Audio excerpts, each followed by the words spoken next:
The GRDC Northern Panel's come on a tour through the Central West and Western Plains this year. Again, just to check and balance to make sure we're working on the right issues for growers in this area, and yeah, really a check and balance to make sure that where we're spending growers' funds is where they need it most, and trying to have a look into the future about what issues are coming up to make sure we're in front of the ball. Still certainly hearing a lot about resistant weeds. I think that's still a major issue through this area. And nutrition.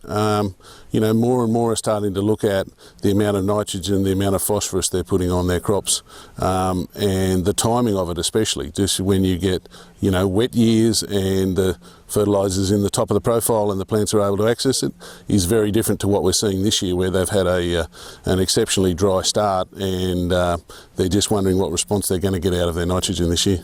Through this region, we've also picked up the significant issue of needs for break crops. Canola's probably been the main break crop we're seeing here, but again, lupins, as we're seeing here now, is an alternative, providing your soil type's correct.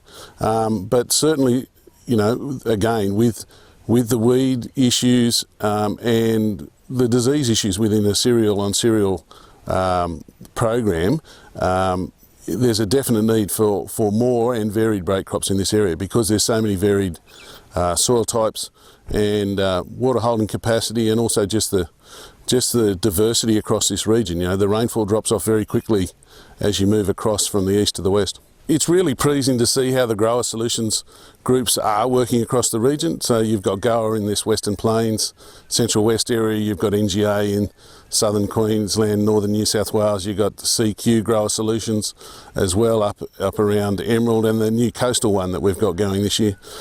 It appears that model of having funding out in the region, which growers can determine where that money's spent and how it's spent, and to get the maximum return, really seems to be working. Most people are saying that they're aware of GOA within the region. Most of them are very happy that it's working on the right issues, and pleasing for the panel is that it appears that the growers understanding that GRDC is the funder of GOA.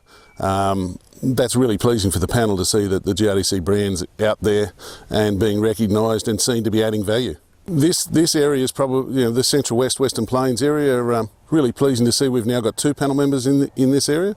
We've got Will Martell from over near Wellington, and Penny Houston's come back onto the panel, so that's great. We've got so much horsepower down here in this region, and they do a really good job of feeding in the information back into the panel about what the issues are now, but also potentially what the issues could be coming forward.